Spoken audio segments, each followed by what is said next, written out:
Gelora bagi saya menariknya adalah majority isinya muda, gitu. Dan Kader muda. Warna baru. Kenapa warna baru? Ya kan baru kali ini ada partai warnanya Manchester City. Gitu. Satu itu. Terus Saya agak rooming. Manchester City. Iya kan? Itu bukannya logo Pepsi ya?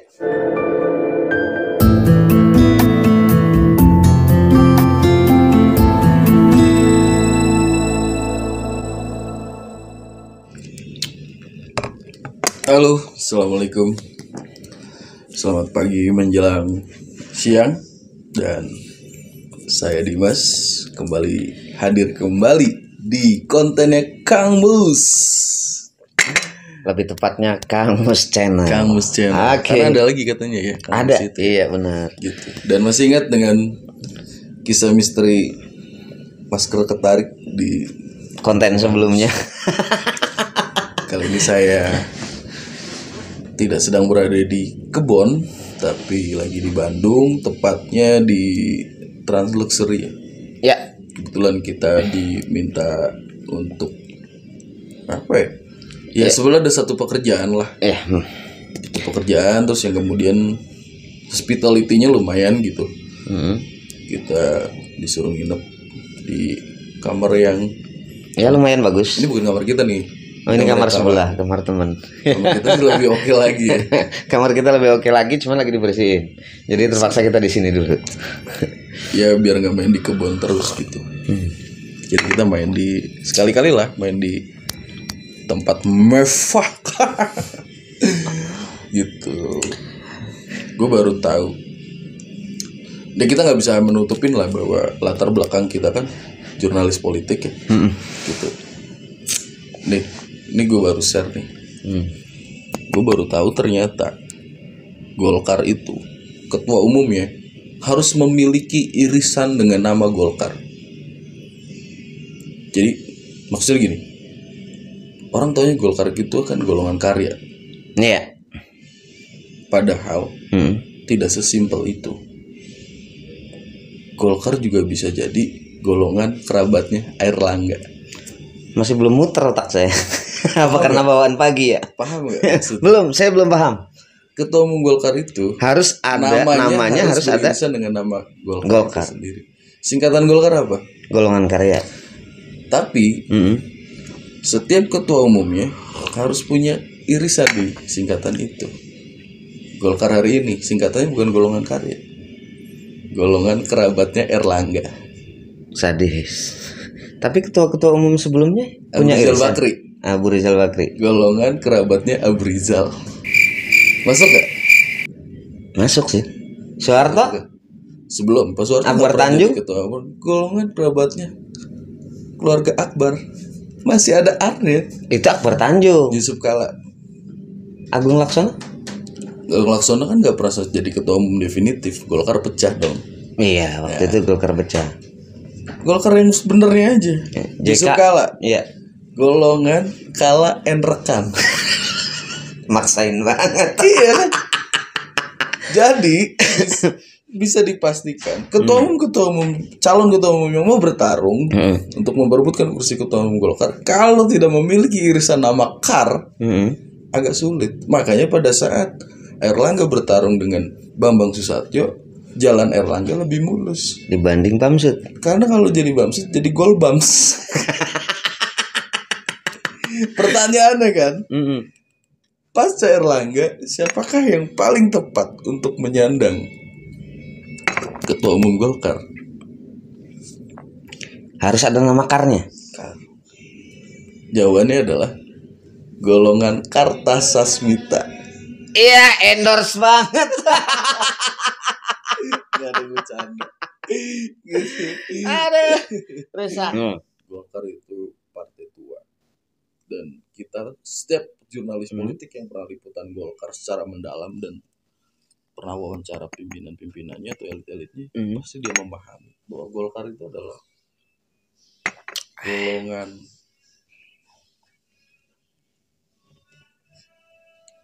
kerabat anti receh. Gak jauh-jauh dari cair. Aduh. Dan Golkar itu kan golongan keluarga anti rupiah. Iya. Yang paham nih, yang paham pasti ketawa. Iya. Yang paham. Ini namanya jok partai politik.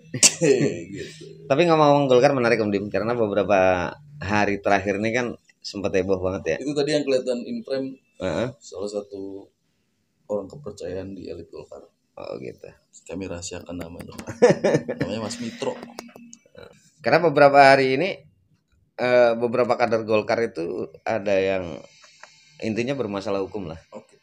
Ada yang di OTT KPK, ada yang bermasalah dengan Kejaksaan Agung, kasus suap, korupsi dan lain-lain. Kalau Om Dim melihat ini ada upaya pemberedelan Golkar jelang pemilu nggak sih? Tidak ada. Tidak ada. Iya, Golkar itu biasa aja. Kadernya masalah sama hukum itu seleksi alam, gitu. Tapi bukan karena ini apa namanya? Ada operasi karena Airlangga kelihatan ngotot banget ingin jadi capres. Saya nggak melihat seperti itu. Nggak ada. Melihat bahwa Golkar itu lazimnya partai besar gitu. Jadi ketika dia salah satu kadernya berurusan dengan hal-hal yang hukum yang besar juga gitu, ya biasa aja gitu.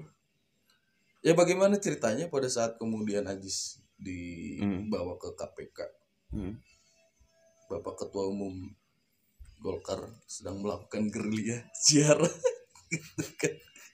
Ini dari pemberitaan kan seperti itu kan. Iya. Gitu. Jadi kan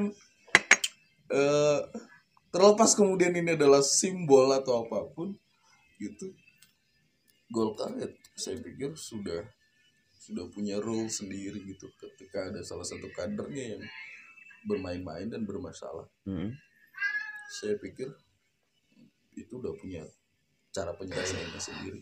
Ya, secara elektabilitas maupun kepopuleran si Airlangga sendiri, Om Dim kan nggak terlalu apa namanya yang wah banget gitu ya. Masih di berbagai lembaga survei juga nama Airlangga itu masih di bawah, terus di urutan ketiga, keempat, urutan kelima, kadang salah satu lembaga survei kedua gitu.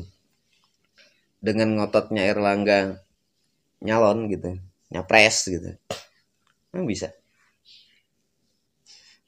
Obama saat melawan Hillary jauh banget ya larinya ke Amerika. Dari ngomongin Golkar larinya ke Amerika. Saya hanya mengatakan bahwa dalam politik segalanya masih sangat mungkin, Mas. Popularitas ini kita belum ngomong elektabilitas. Popularitas Barack Obama saat itu 1%. Saat mendeklarasikan diri. Saat di awal kemudian akan running untuk ke tahapan yang lebih jauh itu. Hillary sudah berjalan. Ibu negara. Ya kan, First Lady.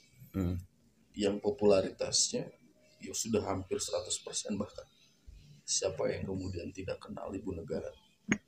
Tapi Obama kemudian dia memulai itu dari ibaratnya nothing kan, zero. Tapi karena kerja-kerja yang terstruktur, terus gerilya politik yang tepat dan isu yang dijaga, jadi kalau hari ini Mas mau sebut bahwa beberapa nama itu masih berada dalam elektabilitas yang kecil, saya pikir bukan tidak mungkin untuk 3 tahun ke depan dia memperbaiki hal itu gitu. Dia terus memupuk elektabilitas itu. Kalau kemudian perbandingan hari ini dengan para kepala daerah kayak Ganjar misalnya, tunggu kejutannya pasca mereka selesai gitu ya. Iya. Ya apalagi Ganjar, Anies tahun depan udah nggak ini ya, udah nggak ngejabat ya. Iya, itulah yang kemudian akan sangat berat. Karena kan ya hari ini ketika masih menjabat kepala daerah masih punya dalam tanda kutip alasan untuk datang ke bawah kan. Iya kan? Sebagai kepala daerah ya saya berhak untuk datang ke desa A, desa B, kecamatan A, kecamatan B.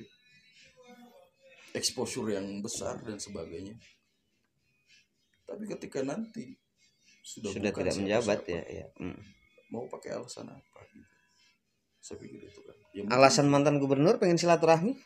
Ya ada nggak? Kemungkinan ada Mas, tapi yang biayain siapa? Iya nggak tahu, ya bisa jadi yang pembiayaan kan ada. Tapi kan kemudian kan exposure juga saya pikir tidak akan sebesar ketika dia menjabat gitu. Jadi ini ada statement menarik dari 3 pengamat sekaligus ini, yaitu Jamiluddin Retonga, Ujang Komarudin, terus salah satunya Jerry Messi. Ketiga-tiganya mengatakan Jerry Messi bukannya udah pindah ke PSG? Dia dari Barca kan udah pindah di Paris Saint-Germain. Itu pemain bola. Okay. Ini pengamat politik. Okay. Jadi malah justru ketiga pengamat ini menilai dengan adanya kasus OTT dari kader-kader Golkar, terus dari mulai Aziz Samsudin, Alek Nurdin, terus anaknya Alek Nurdin siapa? Dodi. Terus yang baru-baru ini dari Kuansing itu ada Andi Putra, Bupati Kuansing, yang ketua DPD Golkar Kuansing juga gitu. Terus satu lagi dengan dicatutnya dalam tanda kutip nama Erlangga di Pandora. Nah itu mereka berpendapat ya mending mimpi Erlangga untuk jadi presiden batalin aja deh gitu. Ya justru itu challenge-nya. Lebih baik diuji sekarang kan. Kalau diuji sekarang gini, menurut gue parpol yang baik itu adalah parpol yang terus dihajar oleh badai tapi dia tetap berjalan. Gitu ya? Iya. Daripada parpol yang diem-diem aja. Dan Golkar punya pengalaman ya? Diem-diem preskon. Ya, tapi kalau ngomong pengalaman kan memang Golkar lebih jago ya, lebih pengalaman ya. Udah banyak juga kadernya. Ya hari ini politikus mana yang kemudian menurut kita hebat gitu, kuat. Kalau dia nggak pernah merasakan berada di bawah naungan Golkar, atau bisa jadi kemudian dia dikader oleh orang-orang yang memang besar di Golkar. Saya sangat percaya bahwa Golkar itu memiliki jalan ninja dan jalan pengkaderan yang sangat baik. Ya walaupun tidak dipungkiri ada juga pentolan-pentolan Golkar yang membuat partai baru akhirnya gagal. Ada yang berhasil dan ada yang gagal. Yang gagal siapa? Wiranto, Hanura. Oke. Gagal. PKP. Wiranto kan gagal karena partainya diambil alih kan. Saya nggak tahu itu diambil alih apa dijual apa dikasih. Oke, kita nggak usah bahas itu. Tapi kan Wiranto pada saat bukan Wiranto, Hanura tidak lolos kan? Ya. Let's say Wiranto berhasil membawa Hanura masuk ke DPR RI kan? Ya. Ya artinya tidak bisa kita sebut gagal dong. Di bawah kepemimpinan Wiranto masuk. Ya. Tapi kita juga tidak menyebut kepemimpinan pasca Wiranto jelek kan? Enggak. Tidak. Ya buktinya diraja. Soal takdir. Gampang banget. Kalau yang berhasil partai jebolan dari Golkar yang eksis sampai sekarang dan berhasil masuk ke parlemen. Gerindra. Prabowo. Nasdem. Surya Paloh. Satu lagi apa? Ya makanya saya bilang let's say. Artinya alumni Golkar yang benar-benar serius membuat partai, ya terbukti partainya lolos semua. Gitu. Dan tidak susah kan membuat partai. Justru kita lagi sekarang nunggu kejutan. Alumni PKS membuat partai. Gelora. Apakah akan lolos? Ada yang menarik lagi nih Om Dim. Karena Om Dim tadi bilang menunggu kejutan dari Gelora, pecahan dari PKS. Sebenarnya partai-partai yang pecah itu kan banyak sebenarnya. Kayak PAN juga pecah, ada Partai Umat. Terus ada kalau PKPI hanya pindah nama doang. Partai Umat itu sebetulnya PUPR. Kok PUPR? Hubungannya apa? Partai Umatnya Pak Rais.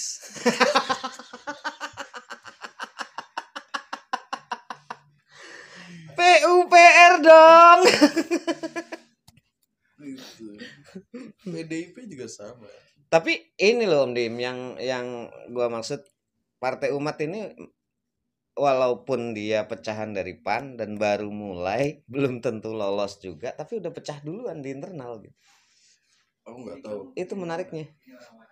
Kan ada beberapa kader yang mundur, kayak di Tangerang, Depok. Nah itu fenomena apa dengan PUPR? Itu yang perempuan yang Nino Warisman. Nah kan keluar juga. Gitu.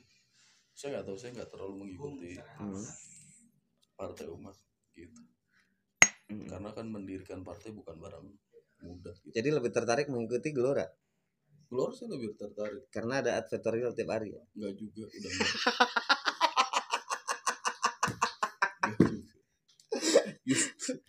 Mahfud Sidik. Enggak, Gelora bagi saya menariknya adalah majority isinya muda, gitu. Dan kader muda. Warna baru. Kenapa warna baru? Ya kan baru kali ini ada partai warnanya Manchester City. Gitu. Satu itu. Terus saya agak rooming. Manchester City. Iya kan? Itu bukannya logo Pepsi ya? Aku nggak tahu ya, tapi kan dominasi warnanya kan itu. Gitu. Selebihnya kan partai-partai lain paling biru, kuning, putih, hijau, merah, atau hijau, hitam paling gitu. Partai Umat kan hitam ya, bintangnya kuning. Itu kan kayak PKS dulu. Ya. PKS aja sekarang udah kayak Belanda. Iya ya. Orange. Total football.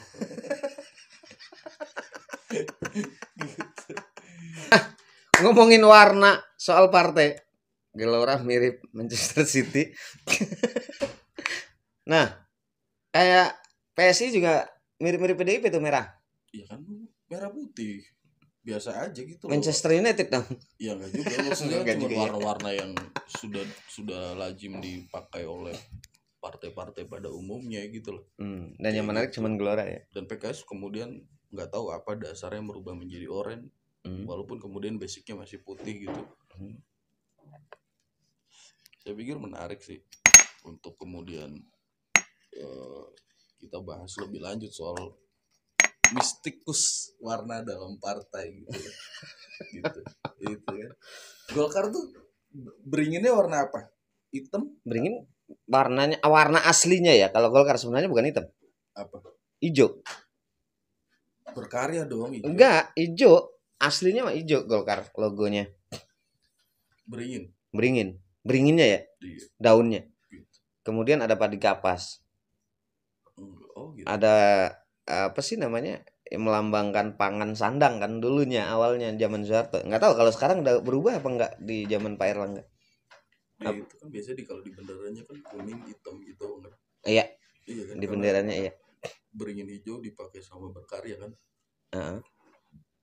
Saya pikir itu makanya. Lah, berkarya pecahan Golkar enggak sih? Iya, pecahan Golkar. Berarti banyak dong partai yang pecah-pecahnya.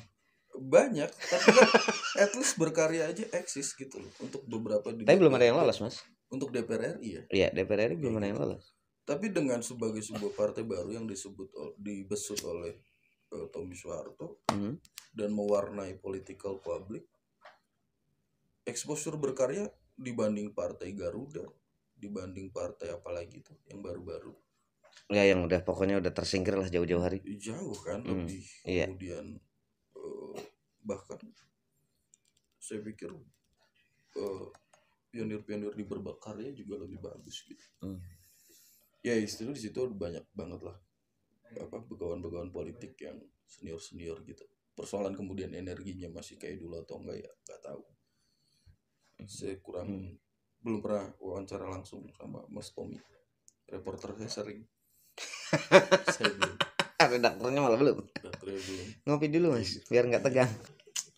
Oke pemirsa Kang Mus Channel, sampai di sini dulu perjumpaan kita ngobrol-ngobrol kita dengan Om Dimas, salah satu redaktur yang paling keren lah di zamannya. Zaman Demokrat keren dia. Pokoknya sangat menguntungkan bagi kita konten-kontennya ya. Saya berteman dengan semua parpol yang mau berteman dengan saya. Kode. Oke, sampai jumpa. Assalamualaikum warahmatullahi wabarakatuh.